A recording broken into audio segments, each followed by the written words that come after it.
Web series story expense the affair part 25।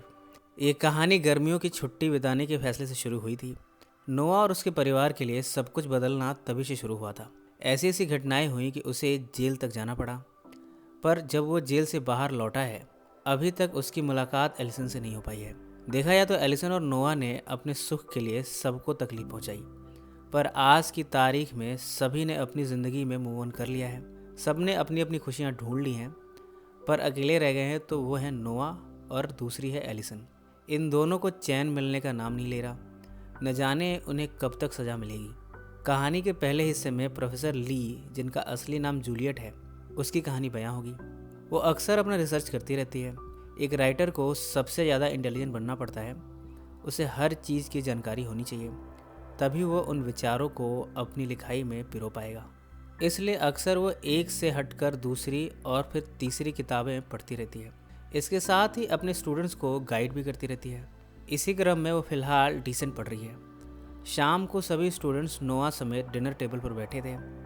यहाँ आज फिर डिस्कशन चल रहा है। यहाँ ये लोग औरत और मर्द के बीच के रिश्तों की बातें कर रहे हैं। ऑड्री का तो ये मानना है कि मर्दों को हर चीज़ के लिए औरतों से इजाज़त लेनी चाहिए। अगर दोनों संभोग भी कर रहे हों तो हर वो चीज़ जिसे मर्द करना चाहता है उसमें औरत की रजामंदी होनी चाहिए, वरना वो बलात्कार है। इस पर सबके अपने ख्यालात हैं। जूलियट की सोच अलग है। उसने कहा, अगर मैं किसी मर्द के साथ रिश्ते में हूँ तो मैं इसे ऐसे नहीं देखती कि मैं उस पर एहसान कर रही हूँ। आखिरकार ये मेरी भी तो ज़रूरत है, और अगर मैं हर चीज़ में उसे इजाज़त देने लग जाऊँ तो फिर रिश्तों के कोई मायने नहीं रह जाते। अगर मैं मर्द को रोकूं कि यहाँ मत हाथ लगाओ, यहाँ लगाओ, तो ऐसे में मैं उसके संभोग क्षमता को कम कर रही हूँ। ऑड्री ने इस बात से इत्तेफाक नहीं रखा। उसने कहा, 600 सालों से मर्दों ने औरतों को अपनी वासना शांत करने की वस्तु समझी है। औरतों की जैसे कोई अपनी आवाज़ ही नहीं है। जब ये डिस्कशन ख़त्म हुआ तब जूलियट, माइक और ऑड्री एक साथ किचन में गए। ऑड्री ने कहा, मैं यहाँ नोआ को नहीं देखना चाहती। वो मुझे कातिल से नज़र आते हैं और उनकी सोच मुझे एक जेंटलमैन की नहीं लगती। जूलियट ने और माइक ने उसे कहा कि इन सब वाहियात सोच को अवॉइड कर दो।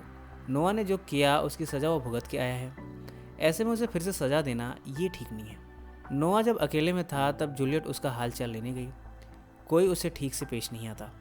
उसने नोआ से कहा, मैं अमेरिका अपनी रिसर्च करने आई हूँ और साथ ही अपने स्टूडेंट्स को उनके लिए ज़रूरी नॉलेज देना चाहती हूँ ताकि वो आगे अपने करियर में अच्छा कर पाएँ।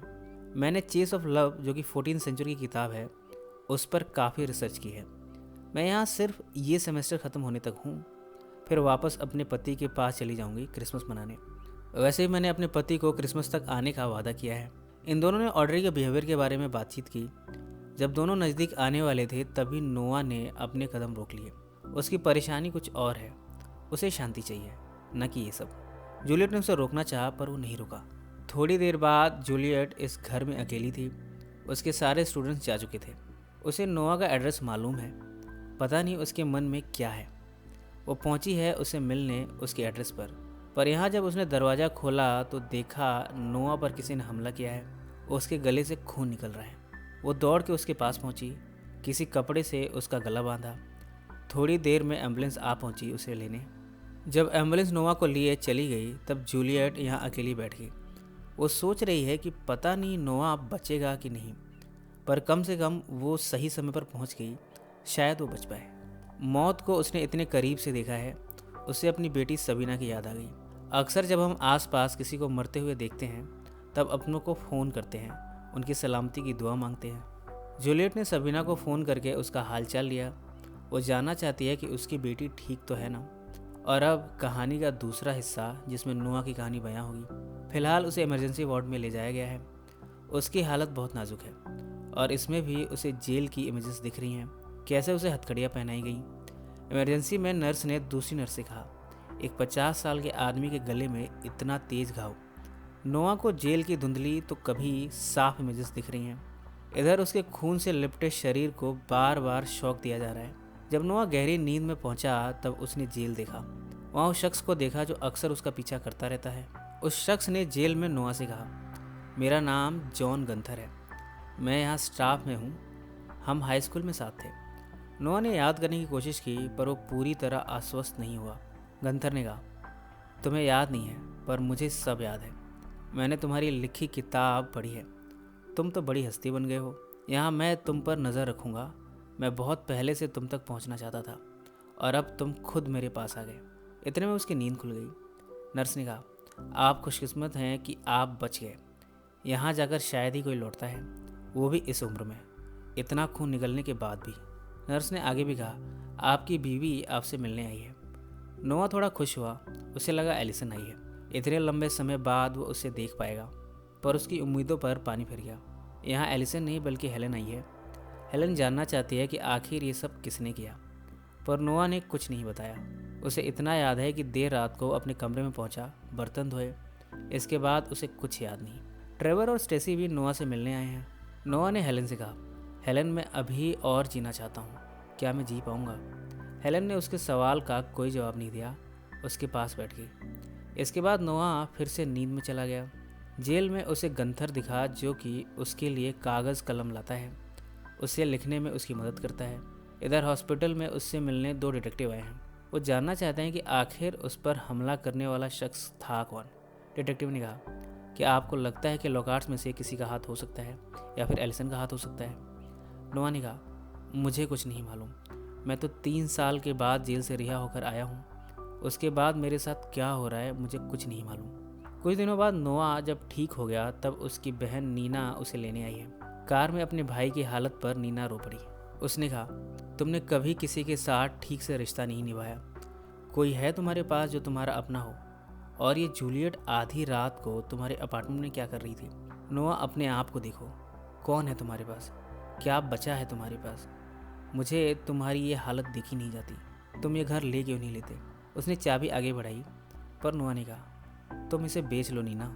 नीना इस समय उस पर गुस्से में इस तरह चिल्लाई कि नोआ को घर की चाबी लेनी ही पड़ी। रास्ते में वो उतरकर जूलियट के घर जा रहा है। नीना ने कहा, तुम इस समय भी संभोग करने के बारे में सोच रहे हो? कैसे आदमी हो तुम? नोआ ने कहा, मैं बस जूलियट को शुक्रिया कहने जा रहा हूँ। इसके बाद नीना उसे यहीं छोड़कर चली गई। यहाँ जूलियट ने उसकी पट्टी उतारी और दूसरी पट्टी चढ़ाई। नोआ ने उसे शुक्रिया अदा किया वहाँ होने के लिए, वरना शायद वो बच नहीं पाता। यहाँ रात को जब नोआ सोया तब उसे जेल दिखा। जेल में लिखते हुए उसने अपने आप को देखा। यहाँ गंथर भी आया। उसने नोआ से उसकी किताब डिसेंट को दिखाई।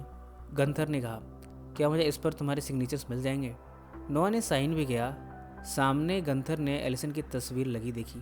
जब भी नोआ को एलिसन की याद आती है वो इस तस्वीर को देख लेता है। गंथर की नज़र जब इस तस्वीर पर गई तब उसने कहा, तुम इस दीवार पर पोस्टर नहीं लगा सकते, ये इस जेल के नियमों का उल्लंघन है। लाओ ये तस्वीर मुझे दे दो। ऐसा कहकर वो एलिसन की तस्वीर उतारने लगा। नोआ ने उसे रोका। यहाँ दोनों में हाथापाई हुई। गंथर ने उसे टेबल के बल लिटाकर जोर से दबाया और एलिसन की तस्वीर को उतार लिया। उसने कहा, यह मेरे पास ज़्यादा सेफ रहेगी। इसके बाद नोआ की नींद खुल गई है। उसने एंटी डिप्रेशन पिल्स लिए हैं। इन सब के बाद उसने डिटेक्टिव को फ़ोन किया और कहा, डिटेक्टिव, मैं जानता हूँ कि मुझ पर हमला किसने किया था। वो जेल में गार्ड है, गंथर नाम है उसका। जब से मैं बाहर आया हूँ वो मेरा हमेशा पीछा करता है। वो एक राक्षस है। इसी नोट पर कहानी का ये हिस्सा यहीं समाप्त हो जाता है। अब ये गंथर की क्या पहेली है ये हमें आगे के एपिसोड्स में पता चलेगा। अगर आप आगे के पार्ट्स भी देखना चाहते हैं तो कमेंट में मेंशन करना ना भूलें। सो फ्रेंड्स, फिर मिलेंगे ज़िंदगी के किसी नए मोड़ पर।